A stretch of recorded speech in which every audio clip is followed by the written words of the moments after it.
নমস্কার, আপনারা দেখছেন গ্লোব টিভি, সবার পাশে সবার সাথে। গ্লোব নিউজ নিয়ে এখন আমি সুপর্ণা রয়েছি আপনাদের সঙ্গে। এক নজরে দেখে নেব আজকের বিশেষ খবর। আজ ৭৫তম লোকসভা নির্বাচনের শেষ দফার ভোট গ্রহণ।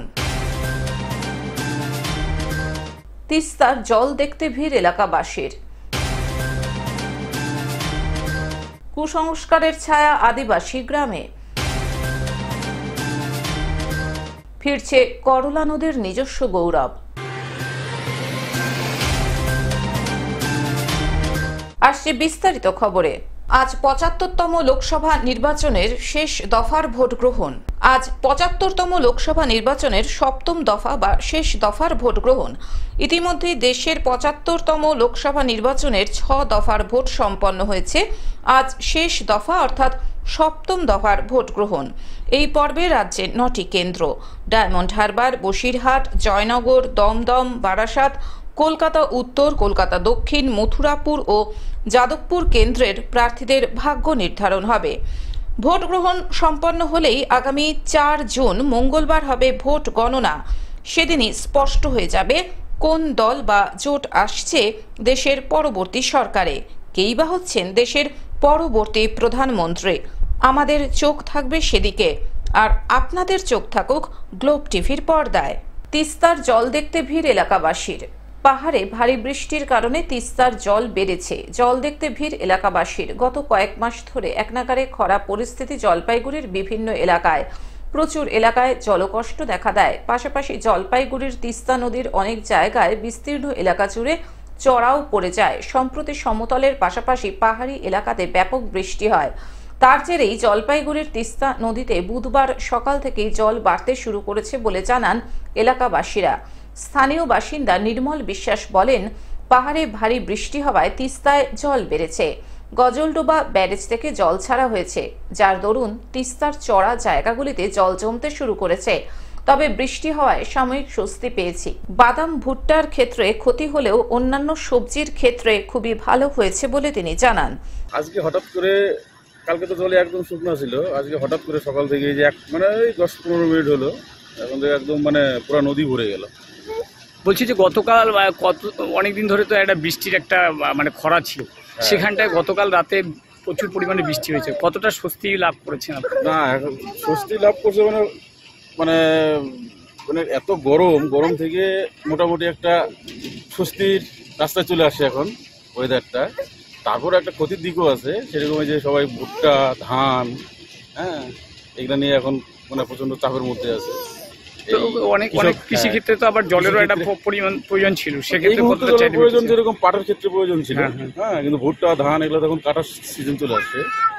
সেই ক্ষেত্রে ভীষণ অসুবিধা কৃষকদের, এখন কৃষকরা খুব চাপে পড়ে গেল। জলপাইগুড়ি থেকে সায়ন সেনের রিপোর্ট, গ্লোব নিউজ।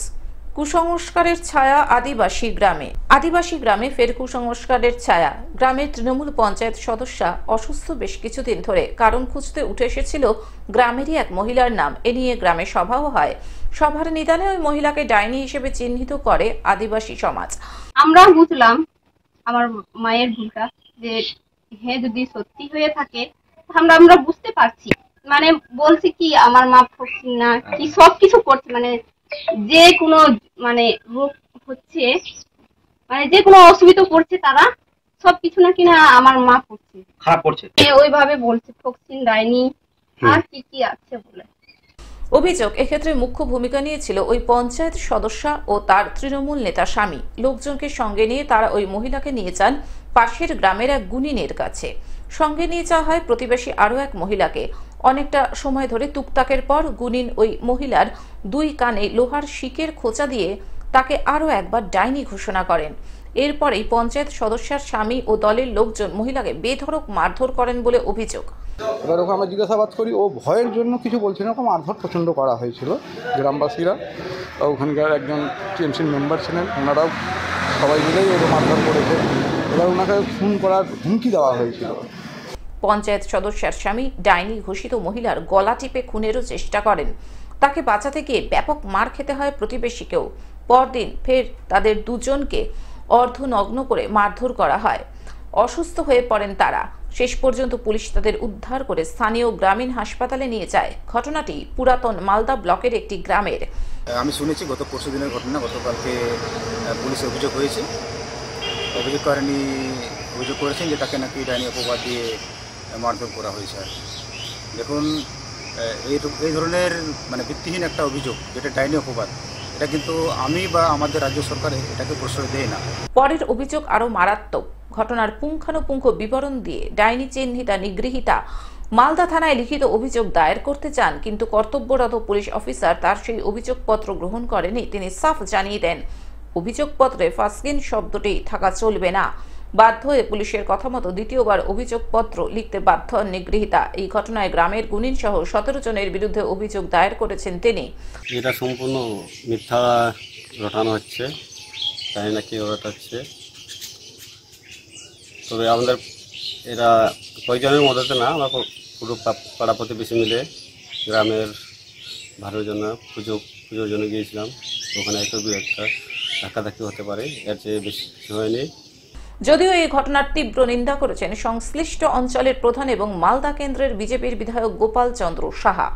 অন্যদিকে অভিযুক্ত ওই তৃণমূল সদস্যের স্বামী পুরো ঘটনা অস্বীকার করেছে। সংশ্লিষ্ট অঞ্চলে তৃণমূলের অঞ্চল সভাপতি দিলীপ হেমব্রম জানান, এটি পুরোপুরি গ্রামের সমস্যা, এখানে তৃণমূলকে জড়ানো ঠিক হবে না। আর যদি সত্যিই তৃণমূলের কেউ এই ঘটনায় উস্কানি দিয়ে থাকে বা জড়িত থাকে, দল তার উপযুক্ত ব্যবস্থা নেবে। এই সভ্যতার যুগে আজকে আমাদের দেশ, আমাদের সভ্যতা কত এগিয়েছে, সেই ক্ষেত্রে আজকে ডাইনি যে অপবাদ দেওয়া হচ্ছে, এবং সর্বোপরি বিষয় হচ্ছে যিনি গ্রাম পঞ্চায়েত থেকে নির্বাচিত হয়েছেন, একজন নির্বাচিত প্রতিনিধি, আর তার এরকম ঘটনা হয়েছে এবং সে এরকম ভাবছে যে ডাইনি অপবাদে কাউকে হ্যারাসমেন্ট করা হচ্ছে, তাকে প্রাণী মারার জন্য ষড়যন্ত্র চক্রান্ত করা হয়েছে। এটা মানে অদ্ভুত ব্যাপার। মালদা থেকে অভিষেক দাসের রিপোর্ট, গ্লোব নিউজ। ফিরছে করলা নদীর নিজস্ব গৌরব। জলপাইগুড়ির হৃদয় বা করলা নদী এখন আস্তে আস্তে তার নিজস্ব গৌরব ফিরে পেতে চলেছে। চলছে নোংরা আবর্জনা পরিষ্কারের কাজ। বেশ কয়েকদিন থেকেই খবরের শিরোনামে ছিল করলা নদী। নদীর দুরবস্থার ছবি বারবার দেখানো হয়েছিল। জলপাইগুড়ি পৌরসভা কথা দিয়েছিল নদীর গৌরব ফিরিয়ে আনবে। সেই কথা মাথায় রেখে পৌরসভা নদীর পরিষ্কারের কাজ শুরু করে দিয়েছিল। জলপাইগুড়ি পৌরসভার নদীর কাজ শুরু করে দিয়েছে 3 থেকে 4 দিন আগে থেকেই। এখন নদীর হাল মোটামুটি পরিষ্কার পরিচ্ছন্ন। জলপাইগুড়ি পৌরসভা জানিয়েছে, নদী সংস্কারের কাজ তারা শুরু করে দিয়েছে ঠিকই, কিন্তু নদীর বাকি কাজে অন্য কোনো দপ্তর এগিয়ে আসলে তাদের পক্ষে ভালো। কারণ জলপাইগুড়ি পৌরসভার ক্ষমতা সীমিত, তাই এত বড় নদীর কাজ তাদের নিয়ন্ত্রণ করা সম্ভব নয়।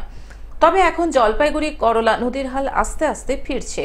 এখন জেসিবি দিয়ে ও নৌকা এনে নদী সংস্কারের কাজ শুরু করা হয়েছে। কাজ শুরু হওয়ায় খুশি প্রকাশ করেছেন বহু মানুষ। নদীর প্রতি আমাদের একটা দুর্বলতা আছে, এইটা পরিষ্কার করা খুব জরুরি। এটা জলপাইগুড়ির বাসীর একটা দীর্ঘদিনের দাবি। জলপাইগুড়ি থেকে সায়ন সেনের রিপোর্ট, গ্লোব নিউজ।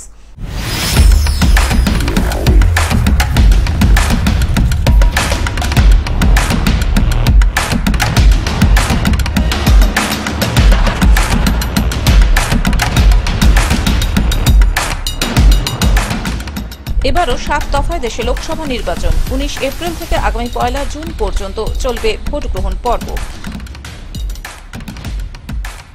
7ম দফার ভোট। বারাসাতে তৃণমূল কংগ্রেস প্রার্থী কাকলি ঘোষ দস্তিদার এবং বিজেপি প্রার্থী স্বপন মজুমদার, বসিরহাটে তৃণমূল কংগ্রেস প্রার্থী হাজি নুরুল ইসলাম এবং বিজেপি প্রার্থী রেখা পাত্র, ডায়মন্ড হারবারে তৃণমূল কংগ্রেস প্রার্থী অভিষেক ব্যানার্জি এবং বিজেপি প্রার্থী অভিজিৎ দাস, দমদমে তৃণমূল কংগ্রেস প্রার্থী অধ্যাপক সৌগত রায়, বিজেপি প্রার্থী শিলভদ্র দত্ত এবং সিপিআইএম প্রার্থী সুজন চক্রবর্তী, যাদবপুরে তৃণমূল কংগ্রেস প্রার্থী সায়নী ঘোষ, বিজেপি প্রার্থী ডক্টর অনির্বাণ গাঙ্গুলি এবং সিপিআইএম প্রার্থী সৃজন ভট্টাচার্য, জয়নগরে তৃণমূল কংগ্রেস প্রার্থী প্রতিমা মণ্ডল এবং বিজেপি প্রার্থী ডক্টর অশোক কান্ডারি, কলকাতা দক্ষিণ তৃণমূল কংগ্রেস প্রার্থী মালা রায়, বিজেপি প্রার্থী দেবশ্রী চৌধুরী এবং সিপিআইএম প্রার্থী সায়রা শাহ হালিম, কলকাতা উত্তর তৃণমূল কংগ্রেস প্রার্থী সুদীপ বন্দ্যোপাধ্যায়, বিজেপি প্রার্থী ডক্টর তাপস রায় এবং কংগ্রেস প্রার্থী প্রদীপ ভট্টাচার্য, মথুরাপুর তৃণমূল কংগ্রেস প্রার্থী বাপি হালদার এবং বিজেপি প্রার্থী অশোক পুরকাইত, এখন থেকে গ্লোব টিভি দেখুন আপনার স্মার্টফোনেও। গুগল প্লে স্টোর অথবা অ্যাপল স্টোর থেকে ডাউনলোড করুন গ্লোব টিভি লাইভ অ্যাপ এবং জিও টিভি অ্যাপ। এছাড়াও জিও ফাইবারেও গ্লোব টিভি দেখুন 1457 নম্বরে। আজকের মতন গ্লোব নিউজ এখন এই পর্যন্তই। দেখতে থাকুন গ্লোব টিভি, সবার পাশে সবার সাথে। নমস্কার।